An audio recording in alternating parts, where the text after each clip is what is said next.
This channel does not promote any violent, harmful, or illegal activities. All content provided by this channel is meant for an educational purpose only. Paschimbanga ছাত্র সমাজের নামে 27শে August Nabanna অভিযানের ডাক দেওয়া হয়েছে, কিন্তু আদতে কারা এই ছাত্র সমাজ তা নিয়ে উঠছে প্রশ্ন। সোশ্যাল মিডিয়ায় চর্চা চলছে এই ছাত্র সমাজ আদতে এবিভিপি, কিন্তু কারা বলছেন এটা জানার চেষ্টা করব প্রদীপ্ত কান্তি ঘোষ আমাদের প্রতিনিধির কাছ থেকে। প্রদীপ্ত, ঘনতম সায় তুই বারুদের ফুলকি মুছে দিবি নিশীথের কালিমা রুখে দাঁড়াবা।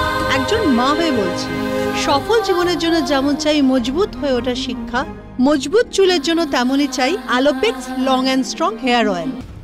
দেখুন, এবিভিপির তরফ থেকে জানানো হয়েছে যে এই ছাত্র সমাজের নামে যে নবান্ন অভিযান রয়েছে তার সঙ্গে তাদের কোনো সম্পর্ক নেই।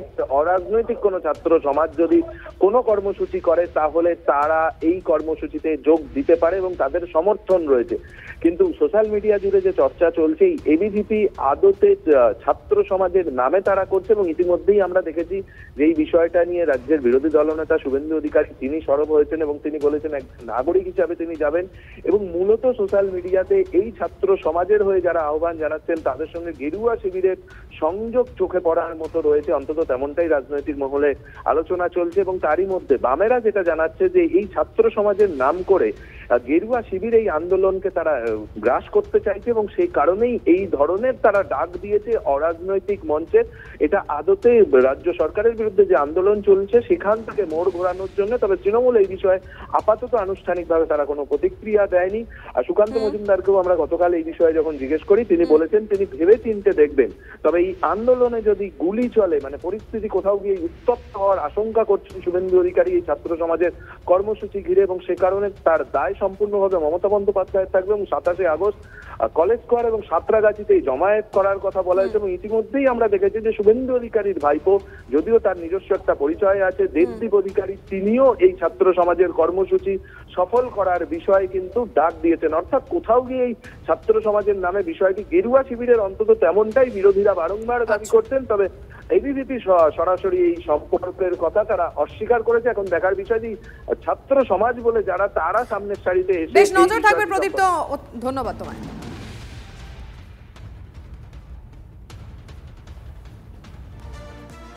আরজিকর কাণ্ডে সুপ্রিম কোর্টে স্ট্যাটাস রিপোর্ট জমা সিবিআই এর। সিল বন্ধ খামে তদন্তের অগ্রগতির রিপোর্ট জমা সিবিআই এর।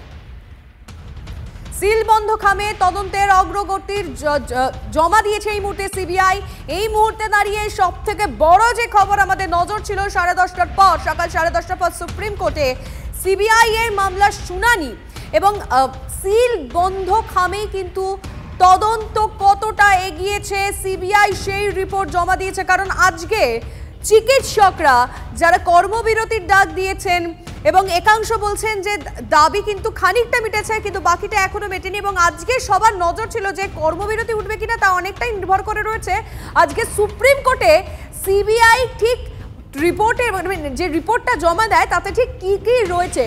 আপনাদের এই মুহূর্তে সেই খবরে, সেই বড় খবরের আপডেটটাই দিয়ে রাখতে চাইবো। এই মুহূর্তে সিবিআই কিন্তু স্ট্যাটাস রিপোর্ট জমা দিল। স্ট্যাটাস রিপোর্ট জমা দিল সুপ্রিম কোর্টে। একটা সিল বন্ধ খামে এই মুহূর্তে রিপোর্ট জমা দিয়েছে।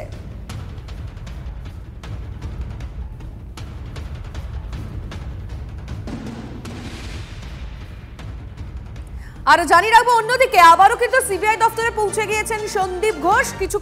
প্রায় 6 দিন ধরে এটাই তার রুটিন হচ্ছে। সকালবেলা তিনি আবারও প্রত্যেক দিনের মতোই লাস্ট 6 দিনের মতোই 78 ঘন্টা জিজ্ঞাসাবাদ করে আবারও পৌঁছে গেলেন আরজিকরের প্রাক্তন অধ্যক্ষ সিবিআই এর অফিসে। জানিয়ে রাখবো ফের সিবিআই দপ্তরে সন্দীপ ঘোষ এবং ছবিটাও আমরা দেখাচ্ছি। গত 6 দিন ধরে এই ছবিটা টিভি9 বাংলা দর্শকদের কাছেও পরিচিত।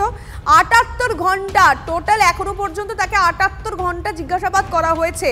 আবারও আজকে সারাদিন ধরে জিজ্ঞাসাবাদ করা হবে বলে একটা আঁচ কিন্তু পাওয়া যাচ্ছে। আমরা ছবি আপনাদেরকে দেখাচ্ছি 17 তারিখ থেকে টানা সন্দীপ ঘোষের রুটিন। সকালবেলা উঠে সিজিওর অফিস আর রাত্রিবেলা বাড়ি ফিরে আবারও পরের দিনকে সিজিওতে পৌঁছে যাওয়া। এটাই কি এখন সন্দীপ ঘোষের রুটিন হয়ে দাঁড়িয়েছে? সায়ন্তর সাথে কথা বলে নেব। শান্ত, একদমই দেখো এই আজকে নিয়ে মোট 7 বারের জন্য সিবিআই গোয়েন্দাদের মুখোমুখি হচ্ছেন সন্দীপ ঘোষ। 10:18 নাগাদ তিনি সিজিওতে আসেন, কিন্তু প্রশ্ন উঠছে বারবার করে এই আশা, তাহলে কি কেন্দ্রীয় তদন্তকারী সংস্থার আধিকারিকরা তারা সঠিক তথ্য পাচ্ছেন না, বা সঠিক তথ্য পেলেও যে প্রয়োজন রয়েছে, অর্থাৎ প্রয়োজনীয় যে তথ্যগুলো পাওয়ার দরকার রয়েছে সেগুলো কি পাচ্ছে না সন্দীপ ঘোষের কাছ থেকে? এখানে একটা প্রশ্ন দেখো, সাধারণ মানুষের মনে তো ঠিক এই প্রশ্নটাই জাগবে যে 6 দিন যদি টানা জিজ্ঞাসাবাদ হয়েছে এবং সংখ্যাটা খুব একটা কম না, মানে সকাল থেকে একদম রাত অবধি জিজ্ঞাসাবাদ হচ্ছে, কিন্তু কোনো প্রশ্নের কি উত্তর তিনি দিচ্ছেন না? মানে তাকে 6 দিন ধরে ডাকা হচ্ছে, আবার আজকে তিনি যাবেন, এবার আমরা তো এখনো জানি না যে আজকেও তাকে সারাদিন থাকতে হবে কিনা, উত্তর কি তিনি দিচ্ছেন না? দেখো সেটাই এখন কিন্তু মূলত প্রশ্ন উঠছে, উত্তর কি তিনি ঠিকমতো দিচ্ছে না, নাকি কেন্দ্রীয় তদন্তকারী সংস্থার আধিকারিকরা যে ধরনের উত্তর চাইছেন সেটা তার কাছ থেকে পাচ্ছেন না, সেটাই কিন্তু মূলত প্রশ্ন।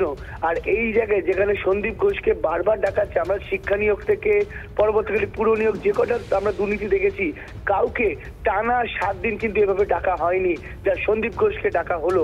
এবং সেই জায়গায় দাঁড়িয়ে সন্দীপ ঘোষকে বারবার সকাল থেকে রাত পর্যন্ত সিবিআই তদন্তকারীদের মুখোমুখি হতে হচ্ছে, তাদের একাধিক প্রশ্নের উত্তর দিতে হচ্ছে, কিন্তু যেটা সূত্রের খবর একাধিক তথ্য কিন্তু তিনি লুকোচ্ছেন বা ধামাচাপা দেওয়ার চেষ্টা করছেন, যে কারণে তদন্তকারীরা প্রত্যেক দিন তাকে ডেকে পাঠাচ্ছে এবং সকাল থেকে রাত পর্যন্ত জেরা করছেন। বেশ শান্ত, তোমায় অনেক ধন্যবাদ। অর্থাৎ যে প্রশ্নের উত্তরগুলো এই মুহূর্তে সিবিআই অফিসাররা চাইছেন সেই প্রশ্নের উত্তরগুলো সন্দীপ ঘোষ দিতে পারছেন না। মানে সাম্প্রতিককালে আমার মনে পড়ছে না এইভাবে রোজ রোজ শুধু রাতের সময়টুকু হয়তো তাকে শুধু ঘুমোতে দেওয়ার জন্য বাড়িতে পাঠানো হচ্ছে, আবার সকালে ডেকে পাঠানো হচ্ছে। মনেই পড়ে না যে এইভাবে ব্যাক টু ব্যাক পরপর 6 দিন ধরে কার জেরা জিজ্ঞাসাবাদ চলেছিল। অবশ্যই আমাদের নজর থাকবে।